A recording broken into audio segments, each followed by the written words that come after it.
Hi friends, Shantanu Sutapa লাইফস্টাইলে তোমাদের welcome. তো আজকে আমাদের বাড়িতে একটি কাকু এসেছিলো ইলিশ মাছ বিক্রি করতে।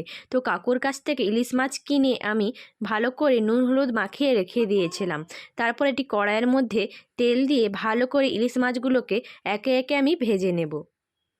আজকে কিন্তু আমি বানাচ্ছি ইলিশ মাছের বেগুন পাতুরি। তো আমার মামামের জন্য সময় ছিল না, তাই জন্য আমি পুরো লং ভিডিওটা বানাতে পারিনি। যতটা ক্যামেরা করছি তোমাদের ছোট্ট মিনি ব্লগের মাধ্যমে শেয়ার করছি। তো মাছগুলোকে প্রথমেই ভেজে নিয়েছি। তেলের মধ্যে আমি ফোড়নে দিয়ে দিয়েছি কালো জিরে।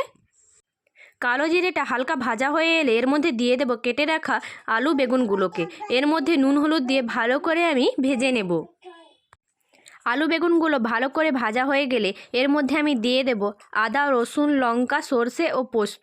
মিক্সিতে একটা ভালো করে পেস্ট বানিয়ে রেখেছিলাম, সে পেস্টটা দিয়ে ভালো করে আমি কষিয়ে নেব। কষানো হয়ে গেলে এর মধ্যে আমি দিয়ে দেব জল। জলটা ভালো করে 5 মিনিট ফুটে গেলে এর মধ্যে আমি দিয়ে দেব ভেজে রাখা মাছগুলোকে। মাছগুলো দিয়ে ভালো করে ফুটিয়ে আমি নামিয়ে নেব। তো আমার ইলিশ মাছের বেগুন পাতুরিটা কমপ্লিট হয়ে গেছে। তো বন্ধুরা, ইলিশ মাছের বেগুন পাতুরিটা যদি তোমাদের ভালো লেগে থাকে তাহলে তোমরা লাইক শেয়ার কমেন্ট করো, চ্যানেলটাকে সাবস্ক্রাইব করতে ভুলো না কিন্তু।